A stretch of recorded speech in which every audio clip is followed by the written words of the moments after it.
శ్రీ గురుభ్యో నమః శ్రీమాత్రే నమః అందరికీ నమస్కారం. మనకి దురదృష్టం పట్టడానికి కారణాలు ఏమిటో ఈ వీడియోలో మనం తెలుసుకుందాం. ఈ వీడియోకి ఒక లైక్ వేసి మీ ఫ్రెండ్స్కి షేర్ చేయండి. అలాగే జై శ్రీకృష్ణ అని ఒక చిన్న కామెంట్ చేయండి.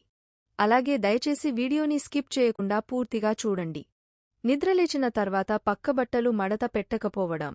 నిద్రలేచిన తర్వాత స్నానము చేయకుండా ఆహారమును స్వీకరిస్తే దరిద్రం కలుగుతుంది. సూర్యోదయం వచ్చాక కూడా నిద్రపోవడం. మలమూత్ర విసర్జనలు చేసిన తర్వాత కాళ్లు కడుక్కోకుండా మంచంపై నిద్రిస్తే శనిపీడలు కలుగుతాయి.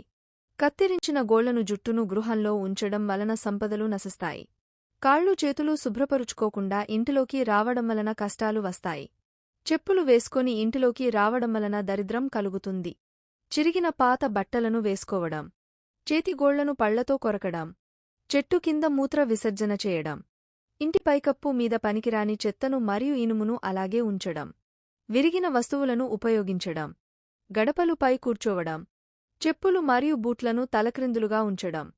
ఇంట్లో తుప్పు పట్టిన పాత తాళంకప్పులను అలాగే ఉంచడం. విరిగిన దువ్వెనతో దువ్వడం. చీపురును కాళ్లతో తాకితే శని గ్రహ దోషము కలుగుతుంది.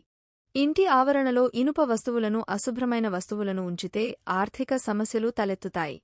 దేవాలయం నుండి తిరిగి వచ్చిన తర్వాత కాళ్లు కడగడం వలన దురదృష్టం కలుగుతుంది.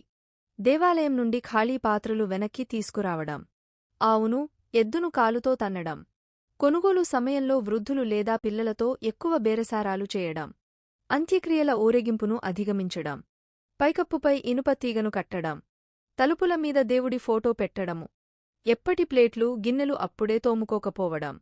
ఇంట్లో మగవారు అందరూ ఒకేసారి క్షవరం చేసుకోవడం. నూనె ఉప్పు నేరుగా ఇతరుల చేతికి ఇవ్వడం.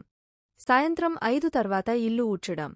ఎదుటివారి పేదరికాన్ని చూసి ఎగతాళి చేయడం. అతిథులు ఇంటికి వచ్చినప్పుడు వారిపై కోపాన్ని ప్రదర్శించడం.